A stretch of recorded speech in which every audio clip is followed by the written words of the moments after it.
Sir जय हिंद।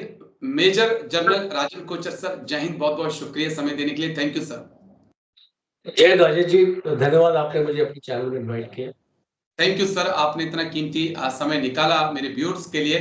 दरअसल sir CAPF में एक बड़ी अच्छी पहल की जा रही है कि जो जवान लंबे वक्त तक सर्व किए उनको प्रमोशन नहीं मिल पाया, उस हिसाब से जिस हिसाब से उनकी सर्विस है, तो जिस वक्त उन्होंने रिटायर होना है उन्हें नेक्स्ट प्रमोशन देकर रिटायर किया जाए।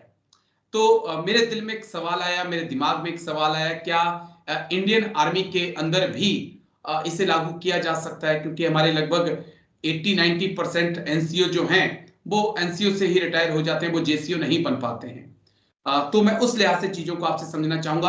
आर्मी पे और बाद में आऊंगा मैं सर, लेकिन पहले कितनी अच्छी पहल ये सीएपीएफ के लिए, और क्या वाकई में एक रैंक ही लगाया जाएगा या उस रैंक के बेनिफिट भी उन जवानों को मिलेंगे सर?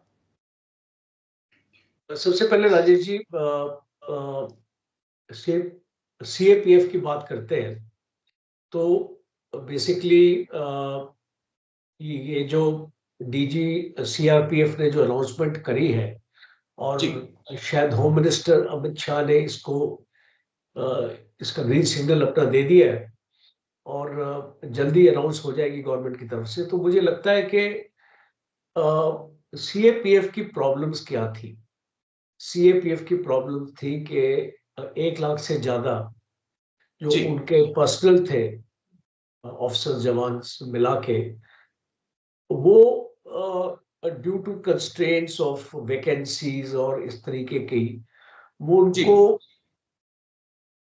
वो प्रमोट नहीं कर पा रहे थे, उनको एक ओहदा नहीं दे पा रहे थे, उनको एक अपॉइंटमेंट में प्लेस नहीं कर पा रहे थे। तो इसकी वजह से ये लोग अपने जो भी रैंक थी इनकी, तो ये एलिजिबल थे नेक्स्ट रैंक के लिए, जी, बट वैकेंसी ना होने के कारण, है ना, या जो ऑर्गेनाइजेशन स्ट्रक्चर आपका बना होता है, वैकेंसी तो होती है कई बार, बट आप उस वैकेंसी को सप्रेस करके रखते हैं, अपनी ऑर्गेनाइजेशन में इतनी वैकेंसीज आप क्रिएट नहीं करने देते हैं, बिकॉज उसका रिपोर्कशन होता है पेंशन के ऊपर और बाकी आपके ऑर्गेनाइजेशन स्ट्रक्चर के ऊपर।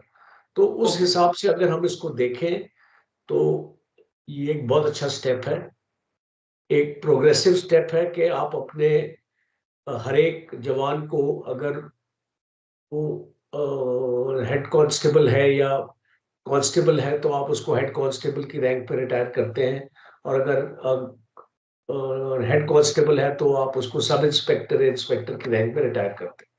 तो आई थिंक ये एक अच्छी चीज है। और इसके साथ साथ जो, जहां तक मुझे अभी तक खबर है, कि इसके साथ साथ इनको पेंशन भी उनके हायर रैंक में दिया जाए। ओके।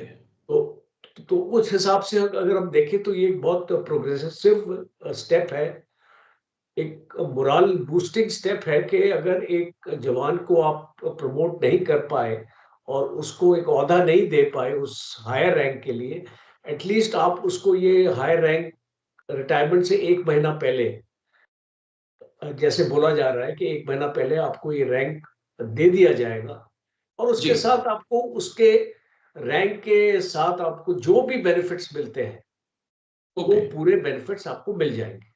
तो ये तो सीएपीएफ की बात हो गई। जी। अब दूसरा मुद्दा आपने रेस किया है कि फौज में क्या इंडियन आर्मी में ऐसा पॉसिबल है? मैं वो चीज समझना चाह रहा था। हाँ, तो अभी आप देखिए इंडियन आर्मी में क्या स्ट्रक्चर चल रहा है। इंडियन आर्मी में ऑनरी रैंक का स्ट्रक्चर चलता है। आप एक सूबेदार मेजर को, या एक आप सूबेदार को ऑनरी रैंक अपना दे सकते हैं, सूबेदार मेजर बना सकते हैं, लेफ्टिनेंट बना सकते हैं, कैप्टन बना सकते हैं, और उनको रिटायर होने से पहले आप ये जो उनको पेंशन भी उस हिसाब से मिलेगी, उनका स्टेटस भी बढ़ता है। पर आपको ये देखना पड़ेगा कि एक फौज का जो ऑर्गेनाइजेशन है वो बहुत बड़ी है। बिल्कुल अगर आप सीआरपीएफ को लें, अगर बीएसएफ लें, और अगर आप डिफरेंट डिफरेंट सीएपीएफ को लें, तो फौज as a organization is very big. तो फौज के लिए अगर आप ये जो कदम लेंगे तो you should be prepared, pension का बजट आपका बढ़ेगा। ओके। तो गवर्नमेंट अगर तैयार है ये करने के लिए तो कोई हर्ज नहीं है। फौज में भी इतना अच्छा होगा कि अगर एक आपके इतने हवलदार रिटायर होते हैं हाँ, तो बिल्कुल सर, एटलीस्ट बिल्कुल। उनको नायब सूबेदार या सूबेदार का रैंक तो मिलेगा। तो और ये जो ऑनरी रैंक होता है आप जानते हैं कि ये सबको नहीं मिलता है जी, फौज में। इसका सबको भी नहीं एक मिलता। बोर्ड, ओके, इसका बिल्कुल, भी एक बिल्कुल। बोर्ड होता है और जो इसमें लिमिटेड वैकेंसीज ही होती है, ज्यादा वैकेंसीज नहीं होती है इसमें। जी, तो जो सबको ये नहीं मिलता ऑनरी रैंक। तो मैं मानता हूं कि अगर ये फौज के लिए लाएंगे तो बहुत अच्छा स्टेप होगा, फौज के मोराल के लिए भी बहुत अच्छा होगा और आगे वाले जवान भी उनके लिए भी होगा कि एटलीस्ट अगर हमारा एक कलर सर्विस के लिए भी प्रोत्साहित करेगा कि आप अब बीच में वीआरएस मत लीजिए, आप कलर सर्विस करिए। बेशक आप 24 साल कर रहे हैं, आप जेसीओ नहीं बन रहे हैं, आप नायब सूबेदार के लिए प्रमोट नहीं हो रहे हैं, लेकिन आखिरी का जो महीना होगा उसमें आपके कंधे पे स्टार होंगे और जब आप घर जाएंगे तो यस, आप एक नायब सूबेदार का बेनिफिट उठाएंगे और अग्निवीर की स्कीम से जो पैसा बचेगा वो यहाँ पे यूज हो सकता है सर। देखिए अग्निवीर स्कीम से जो पैसा उसको बचाने की प्लानिंग थी वो उस यहाँ पे खर्च करने के लिए नहीं थी। अच्छा, वो आपके हथियार लेने के लिए और अपनी फौज। जवानों पे खर्च नहीं करेंगे। नहीं, ऑब्वियसली वो स्कीम का मकसद ही यही था, हम सब जानते हैं। जी, गवर्नमेंट ब्लैक एंड व्हाइट पे बोलती नहीं है, बट गवर्नमेंट को भी पता है कि अग्निवीर स्कीम क्यों लेके आए थे वो। तो गवर्नमेंट ओपनली इसका खुलासा नहीं करेगी कभी भी, जी, बट इसका रीजन ये था कि फौज को मॉडर्नाइजेशन के लिए पैसा चाहिए था और वो पैसा कहाँ से आता, बिकॉज जी, बजट में तो उतना ही है देने के लिए। कंपीटिंग रिक्वायरमेंट्स होती है बजट में, आपको रेलवेज को भी देना है, एजुकेशन में भी देना है, आपने इंफ्रास्ट्रक्चर के लिए भी खर्च करना है, हेल्थ आपके लिए हेल्थ बिल्कुल में भी सर। खर्च करना है। तो इसको मुझे लगता है कि ये फौज में लाया जा सकता है प्रोवाइडेड इसका बजटरी एस्टिमेट गवर्नमेंट अगर इसमें अपने आप को कन्विंस कर ले कि ये इतना ज्यादा बजट के ऊपर अगर आपको वे नहीं करेगा और इतना जी, भार नहीं आएगा बजट पे तो ये शायद इम्प्लीमेंट हो सकता है। बट फिलहाल मुझे लगता है कि शायद गवर्नमेंट ये स्टेप नहीं लेगी। नहीं देखिए, क्योंकि मेरा पॉइंट ये था कि बहुत इस वक्त इंडियन आर्मी के जवान, एयरफोर्स के या सीआरपीएफ के भी लोग बीआरएस लेकर निकल रहे हैं।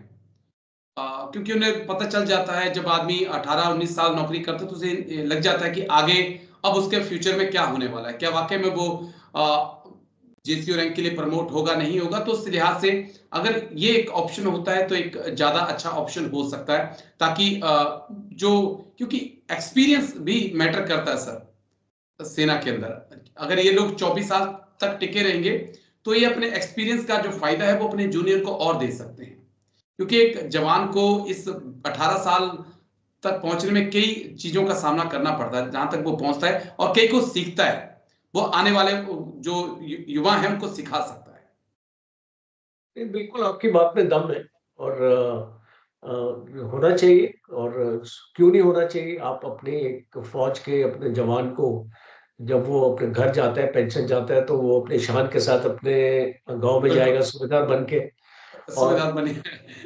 अगर सूबेदार वो, की वैसे भी एक हाँ, अलग ही वैल्यू होती है सर हाँ, गांव और में। अगर वो सी हमने हमने ऑफिसर्स के लिए टाइम स्केल कर्नल किया है ना। जी, बिल्कुल सर। सारे जो भी लेफ्टिनेंट कर्नल हैं अगर वो सिलेक्शन में नहीं जाते कर्नल तो तकरीबन 90% से ज्यादा आपके लेफ्टिनेंट कर्नल आज टाइम स्केल फुल कर्नल बनते हैं। जी, तो यू हार्डली 5% से भी कम होंगे जो नहीं बनेंगे, नहीं, बिल्कुल 95% सर। बनेंगे आपके। तो जब आप एक लेफ्टिनेंट कर्नल को कर्नल बनाने के लिए आपको कोई प्रॉब्लम नहीं है तो एक हवलदार को सूबेदार बनाने में क्या प्रॉब्लम है आपको? Point point sir.